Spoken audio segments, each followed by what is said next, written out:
বিএনপিকে হারানোর মতো যথেষ্ট নয়। যদি এখানে যে জামাত এবং ইসলামী আন্দোলনের একটু ঐক্য হতো, তাহলে বরিশাল কেন্দ্রিক সিটগুলোর কিন্তু হিসাবটা একটু অন্যরকম হতো। কিন্তু যেহেতু সেটি হয়নি, সুতরাং বরিশাল কেন্দ্রিক যে বিএনপির জোটটা বিএনপির যে জয় সেটি আসলে ভেঙে যাবে বা সেখানে দখল করবে সেই সম্ভাবনাটা বরিশালের ৬টি আসনে কম। বিএনপি হয়ে যাবে, আসলে এরকম কোনো কথা এরকম ভাবে সমীকরণটা বলা যাবে না। বরিশাল জেলার যে ৬টা আসন সেটার চালচিত্র কেমন আসলে? বিএনপির দিকে না জামাতের দিকে না ইসলামী আন্দোলনেরও সেখানে একটা ভোট ব্যাংক আছে, কোন দিকে ঝুঁকছে? একটা বিষয় হলো যে আমরা যদি একদমই গণতান্ত্রিক নির্বাচনগুলো পর্যালোচনা করি, আমরা সেখানে দেখবো যে বরিশাল জনবিষ্টৃত যে জায়গাটা সেটি আসলে একদমই বিএনপির ঘাঁটি বলা হয়। সবসময় এটা একদম পরিচিত যে বিএনপির যদি কলা গাছও দাঁড় করানো হয়, সেটি আসলে ধানের শীষ প্রতীকটা থাকলেই হবে, যে কলা গাছ দাঁড়ালো প্রতীকটা যদি ধানের শীষ হয় সে বিজয়ী হয়, এটি নিয়ে আসলে কোনো ছিল না। এটির ব্যত্যয় ঘটেছে ২০০৮ সালের নির্বাচনে। সেখানে তখন কিছু এলোমেলো হয়েছে। তারপরে তো আওয়ামী লীগের নির্বাচনগুলো যেগুলো আসলে প্রশ্ন রয়েছে সে মধ্যে থাকার কোনো সুযোগই ছিল না।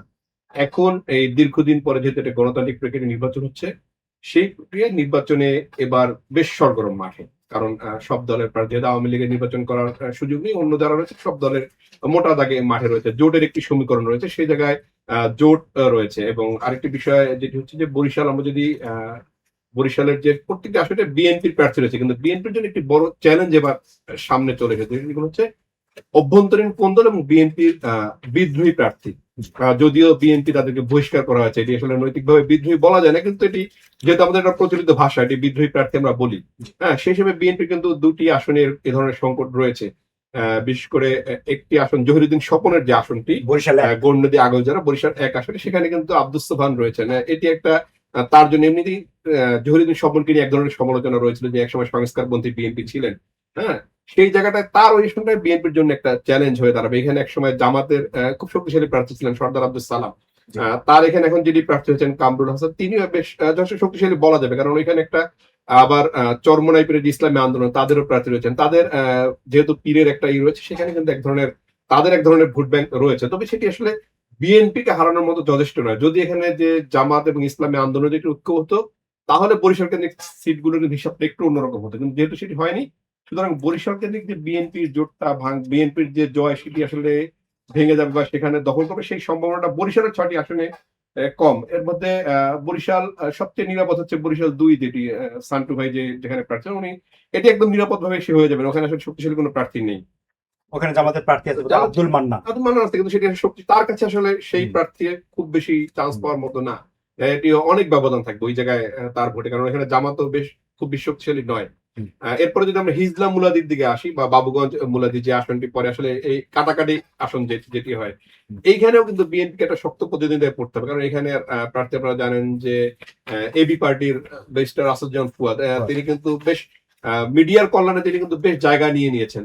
মানে ব্যক্তিগত ইমেজ না থাকলেও কিন্তু ওই যে মিডিয়ার কারণে তার দলীয় ইমেজ হচ্ছে সে ওই জায়গাটায় দখল করে নিয়েছেন, তার বেশ জনপ্রিয়তা তৈরি হয়েছে। একই সঙ্গে জামাতের সঙ্গে জোট হয়, ওইখানে যে দুটি আসন কাটাকাটি পরে একটা জায়গায় কিন্তু মুলাদির অংশে বিএনপির ভোট বেশি, কিন্তু এদিকে বাবুগঞ্জ উজিরপুরের যে অংশটি রয়েছে সেখানে আবার জামাত ইসলামের ভোট বেশি। এই কারণে ওই অংশ ওই আসনের হিসাব নিকাশটা কিন্তু একটু ভিন্ন হবে। আবার ওইখানে বিএনপি প্রার্থী অ্যাডভোকেট জয়নুল আবদিন, তিনি এর আগে কিন্তু বিএনপির সেলিমা রহমানের এগেইনস্টে স্বতন্ত্র প্রার্থী হিসেবে নির্বাচন করেছিলেন। অর্থাৎ তার ওই ইমেজটা নিয়ে এক ধরনের প্রশ্ন রয়েছে ওইখানে। এটি কিন্তু ভোটারদের কাছে এক ধরনের মেসেজ তৈরি করে যে মানে সেলিমা রহমানের যে একটা ভোট ব্যাংক আছে সেটা আপনি পাবেন কিনা। মেজবাউদ্দিন ফরাদ একসময় এমপি ছিলেন, তিনিও আসলে তার পক্ষে নন। সুতরাং দেখা যাচ্ছে, এবং ওই আওয়ামী লীগের সময় যে আসনটি কাটাকাটি ২০০৮ সালে যখন আসনটি কাটাকাটি হয়, সেই সমীকরণে আসলে জয়নাল আবেদের জন্য সেটি কঠিন হবে। যদিও ধানের শীষ প্রতীক থাকায় মানে দিন শেষে আসলে কিন্তু প্রতীকের একটা ফ্যাক্টর হয়ে দাঁড়ায়। যেহেতু আওয়ামী লীগের নৌকা প্রতীক নেই মাঠে, সেখানে ধানের শীষের এক ধরনের থাকবে, সুযোগ থাকবে। কিন্তু তারপরেও জয়নাল আবেদিনকে যথেষ্ট চ্যালেঞ্জের মুখে পড়তে হবে এবং সেই চ্যালেঞ্জটা হলে ফুয়াদের কাছ থেকে আসবে। আবার ওইখানে জাতীয় পার্টির প্রার্থী কিন্তু রয়েছেন গোলাম কিবরিয়া টিপু, তিনি জেলে বসে নির্বাচন করছেন। তিনি কয়েকবার এমপি ছিলেন, দুবারের এমপি ছিলেন। তো ওই জায়গাটায় কিন্তু মানে তাকেও মোকাবেলা করতে হবে। অর্থাৎ এটা একটা মানে ত্রিমুখী একটা লড়াই এখানে সম্ভাবনা। সেই সম্ভাবনায় কিন্তু তরুণ ভোটারদের কাছে আসাদুজ্জামান ফুয়াদ বেশ জনপ্রিয় এবং জামাতের সাথে তার যেহেতু ঐক্য আছে, তার একটা ভোট ব্যাংক ওইখানে রয়েছে। যদিও সে কতটা পারবে পৌঁছাতে, সেটা কিন্তু কঠিন প্রতিদ্বন্দ্বিতায় পড়তে হবে বিএনপিকে। এরপর আমরা যদি বরিশাল ৪-এ যাই, যেখানে রাজীব হাসান ছাত্রদলের সাবেক নেতা, তিনি এখানে প্রার্থী রয়েছেন। ওটি আসলে আওয়ামী লীগ এবং বিএনপি ছিল মূলত এক সময় লড়াই করতো, মাঝখানে জামাত বেশ শক্তিশালী অবস্থানে কোনো এক সময় ছিল। হুম। সেটি আসলে পরে জামাতের ওই অবস্থানটা আসলে নেই। যদিও জামাত এখন আবার নতুন করে পুনরুজ্জীবিত, মানে আমরা যতটুকু জানি যে ওই এলাকায় এখন জামাতের ভোট ব্যাংক, ভালো ভোট ব্যাংক তৈরি হয়েছে। একজন ছিলেন জামাতের নেতা হাশেম মাওলানা মনে হয়, তিনি একটু তৈরি করেছেন, যদিও তিনি কিছুদিন আগে মারা যাওয়ার কারণে অন্য একজন তাকে প্রার্থী করা হয়েছে। সুতরাং ওইখানটাতে একটা জটিলতা রয়েছে জামাত ইসলামের জন্য। আবার রাজীব হাসান যেহেতু তরুণ নেতা, তার এক ধরনের গ্রহণযোগ্যতা, কিন্তু ওইখানে একটা সকল চাঁদাবাজির একটা বড় ধরনের রয়েছে। হুম। এবং ওইখানে ওই বিএনপির কিছু অভ্যন্তরীণ কোন্দল রয়েছে। এই অভ্যন্তরীণ কোন্দলটা এবার বিএনপি কে সবচেয়ে বেশি সংকটে ফেলবে এই আসনগুলো। আর বড় চ্যালেঞ্জ হচ্ছে তরুণদের কাছে পৌঁছানো। তরুণ ভোটাররা যেহেতু এবার আসলে বলা যায় যে বিজয়টা নির্ধারণ করবেন, ওই জায়গাটাও বিএনপির এই চাঁদাবাজির এই সংকট থেকে বেরোতে না পারলে ওইখানটাতে একটা সমস্যা। চর, যেহেতু চর এলাকা বেশি, চর দখল টখল নিয়ে নানান ধরনের অভিযোগ রয়েছে, মানুষের জমি দখল, এইটা আসলে 5ই আগস্টের পরে ব্যাপক আকারে ছিল। ওইখানে একটা বিএনপি সংকটে ভোগে। আমরা যদি বরিশাল 5-এ আসি, যেটি মানে আসলে সদর সদর আসন। আসন মূলত, এখানে যেটার দিকে সারা দেশের মানুষের মনে হয় একটা সারা দৃষ্টি এখানে আছে। জানেন যে নির্বাচনের আগে আসলে বেশ কয়েকজন প্রার্থী ছিলেন। মোয়াজ্জেম হোসেন আলাল নির্বাচন করতে চেয়েছিলেন, ইভেন জহিরুদ্দিন স্বপন এখানে নির্বাচন করতে চেয়েছিলেন, সেলিমা রহমান নিজে চেয়েছিলেন এখানে নির্বাচন করতে। কিন্তু সবকিছু ছাপিয়ে আসলে অ্যাডভোকেট মুজিবুর রহমান সরার উপরে ভরসা রেখেছে দল। এটি কারণ আছে, কারণ আসলে এইখানে যে সাংগঠনিক ভিত্তি, আব্দুর রহমান বিশ্বাস বা তার ছেলে নাসিম বিশ্বাস চলে যাওয়ার পরে এই সাংগঠনিক ভিত্তিটা কিন্তু আসলে মুজিবুর রহমান সরোয়ারকে কেন্দ্র করেই তৈরি হচ্ছে। যদি এর মধ্যে কামাল চেয়ারম্যান বা অন্য যারা এসেছিলেন, ওবায়দুল হক চান, এরা কিন্তু সেটি তৈরি করতে পারেননি।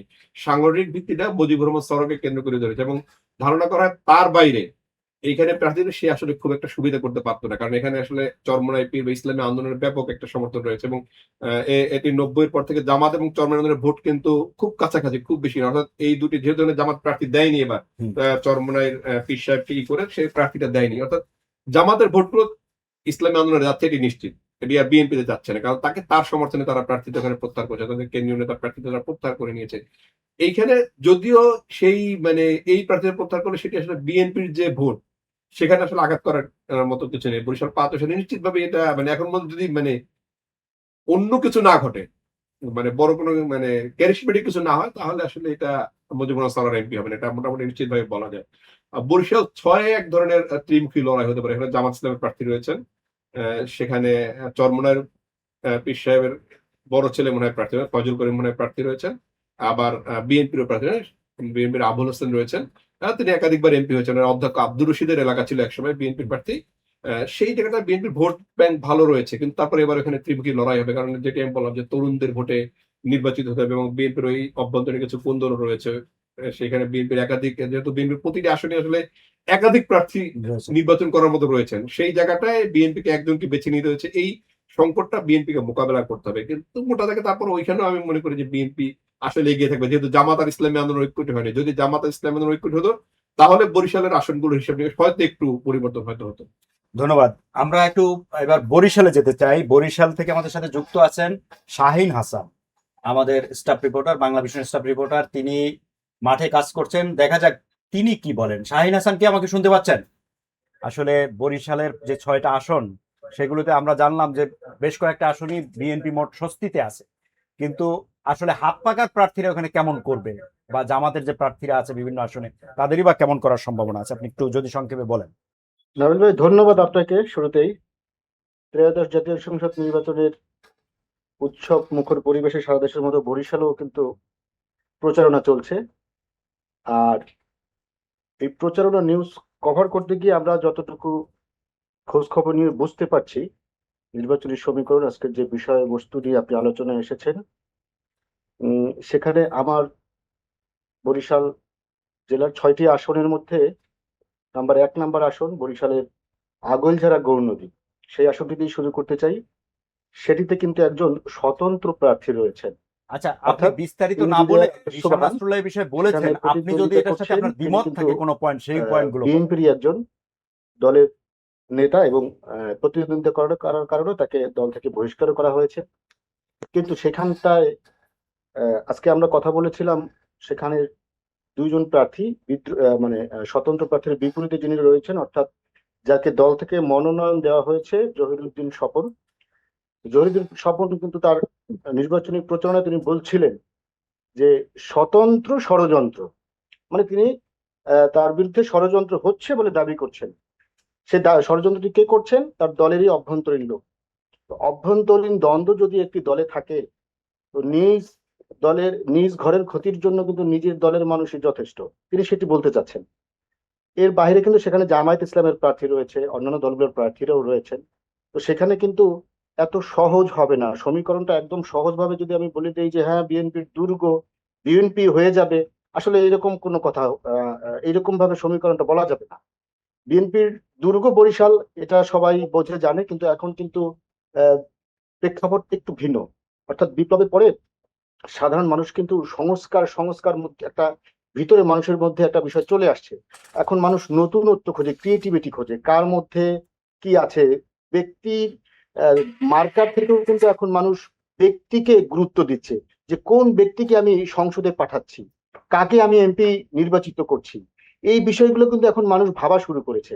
অর্থাৎ আমি একজন যোগ্য ব্যক্তিকে যদি আমি সংসদে না পাঠাতে পারি, সে সেখানে গিয়ে বক্তব্যে কি বলবে, সে সেখানে গিয়ে আমাদের জন্য কি চেয়ে নিয়ে আসবে, এর জন্য তার সেই কোয়ালিটিটা থাকার দরকার আছে। সংস্কার সে কতটুকু করতে পারবে, এর জন্য মানুষ কিন্তু এখন বোঝা গেছে মানে আপনার বিষয়টা। ভিন্নভাবে ভাবছেন। এটা কিন্তু আমার বক্তব্য না, ভোটারদের আচ্ছা, শাহিন, বক্তব্য। আপনি ভোটাররা সংক্ষেপ শুধু করেন। কেন্দ্রে গিয়ে যে আমরা ভোট শেষ দিবেন করতে চাই, সেটাই হ্যাঁ। এখন তাদের লক্ষ্য না।